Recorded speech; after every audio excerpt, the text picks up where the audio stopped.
Hi everybody, it is Tuesday, April 23rd, 2013. Thanks for stopping by. This is a little update on the Stop White Rabbit radio and the bug swarm, which we've been dealing with a lot over at Stop White Rabbit radio. So one thing I'd like to point out, first of all, is that the people that have been showing up to defend White Rabbit Radio, Bob Whitaker, the Moron Mantra, the Bug Swarm. These people are the lowest of the low, as far as I can tell. Their rhetoric is usually insane. Many times it is extremely ill-informed. They repeat a lot of myths. They repeat a lot of things that really aren't true. They make statements that are shockingly ignorant. And one common thread that I see is that they attempt to use intimidation. They attempt to bully people, particularly women. They love to try to bully women by calling them fat or ugly or calling them other names, talking about their personal lives, trying to tell them, we know who you are, we know who your family is, things like that. I've seen them do that time and time again, just openly attempting to bully women. And not that women are weak, but their perception of women is that they're weak, and they can push them around. And that's what they try to do. But they're, very mistaken about that. Women are not as easy to bully as these people think. But I see them trying to do that. Another common thread is that they like to deny being neo-Nazis, but they also have this Achilles heel that they just can't help but reveal it. They can't help but defend Hitler if anybody attacks him. For some reason, they just can't let that go. They have to defend Hitler. They have to defend the Holocaust or Nazi Germany. They can't help but expose their anti-Semitism. They're just rabid anti-Semites. They all think that there's a giant Jewish conspiracy of some sort or another.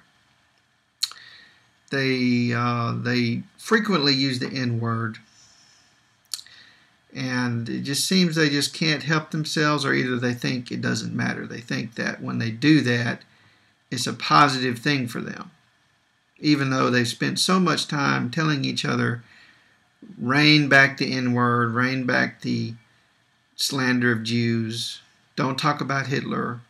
They just can't help themselves. And I've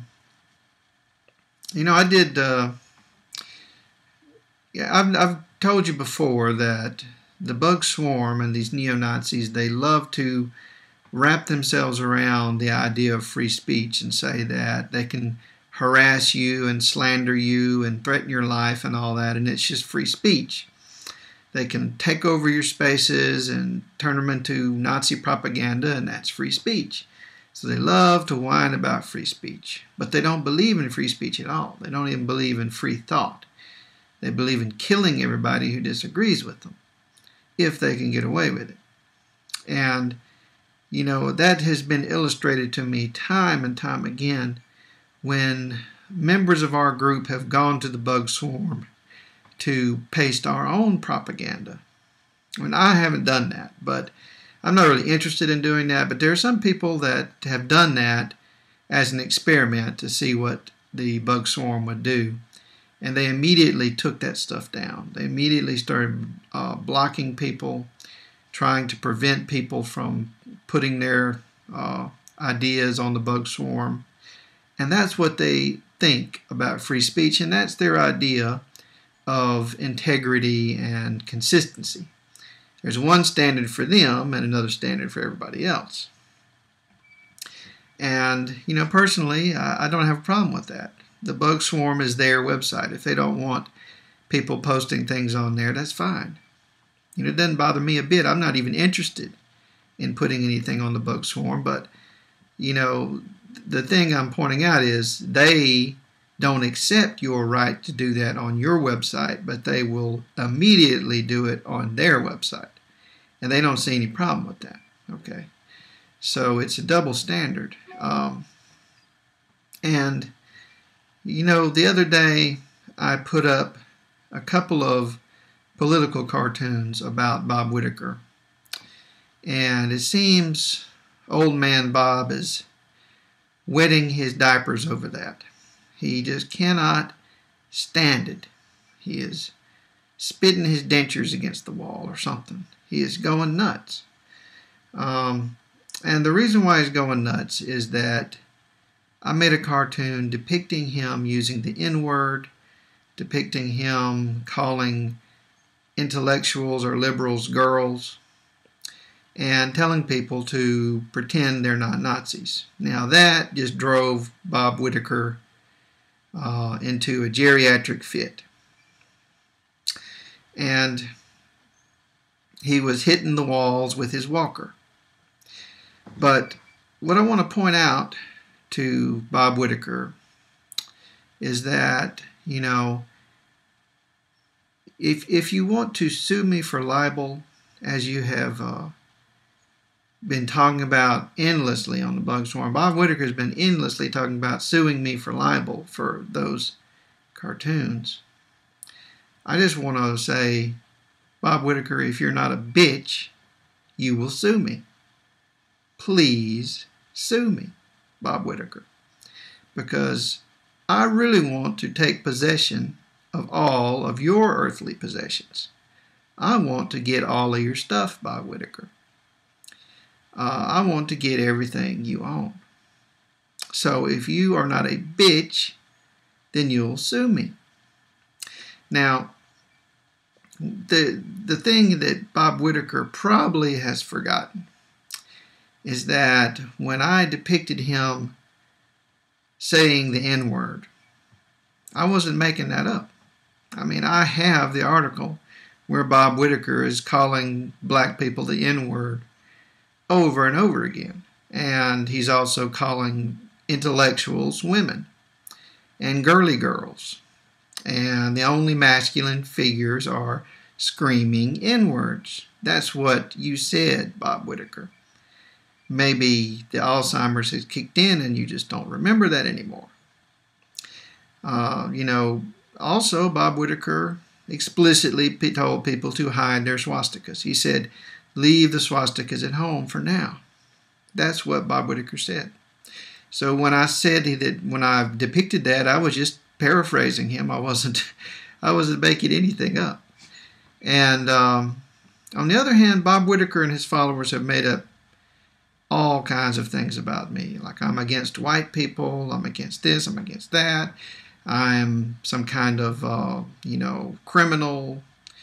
I don't deserve to live, all this kind of stuff. These people are truly libeling and slandering me.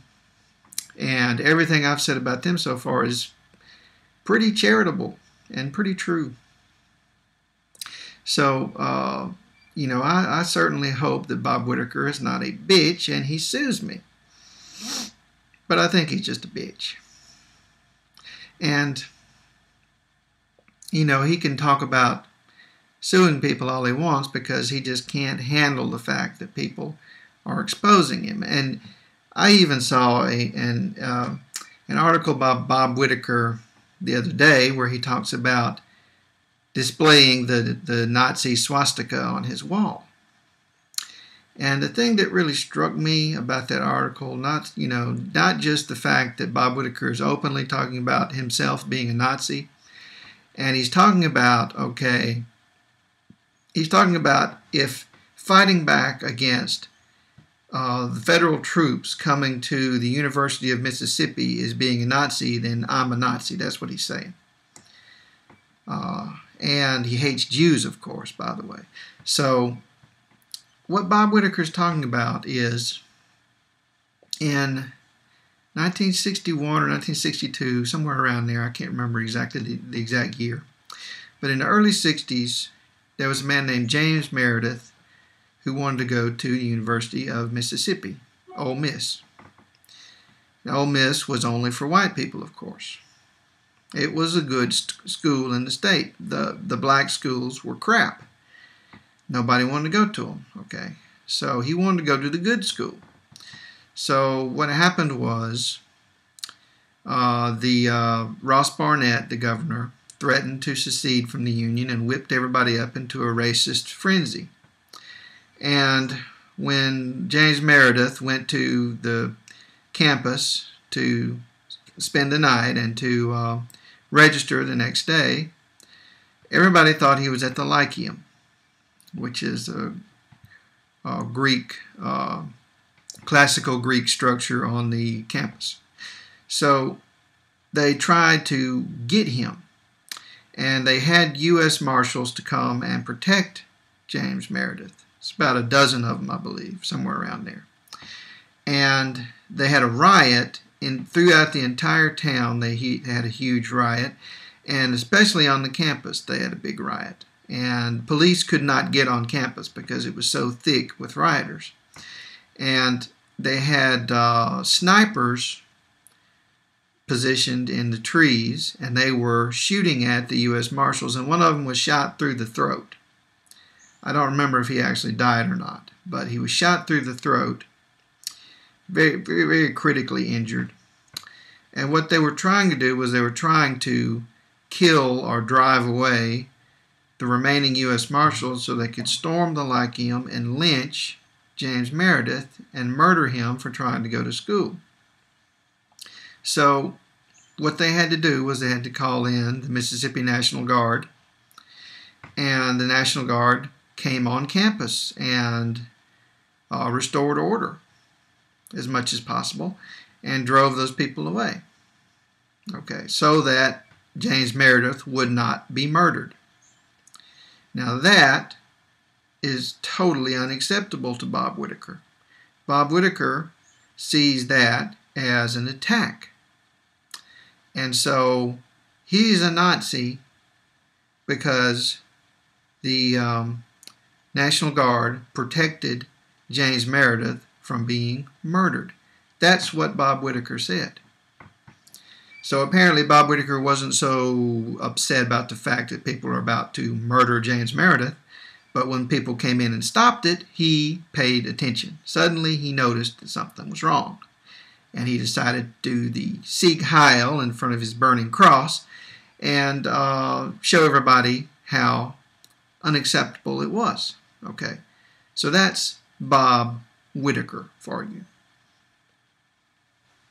And that's his own words. Okay, so the other thing I noticed about that article was that Bob Whitaker is a fool.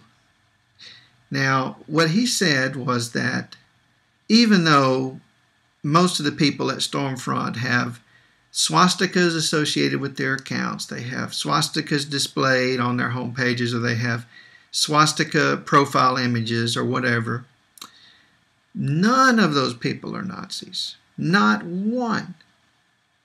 Now, how in the world could any sane person say that? How in the world could anybody think that if you go to a neo-Nazi website and you see a whole crowd of people with swastikas, not one of those people are Nazis? Really, Bob Whitaker? Are you that stupid? Or is it just that you believe whatever you want to believe? Maybe it's a little bit of both. And Bob Whitaker, he said that, if there was an extreme right-wing Nazi-type government in the United States, none of the Nazis would support it. If there was a Nazi government, all the people flying swastikas would give their lives to fight it. And all of the leftists would be supporting it, even though it's the exact opposite of what they believe in. Bob Whitaker, are you just stupid? Or are you mentally disabled? please sue me, Bob Whitaker. Thanks for watching.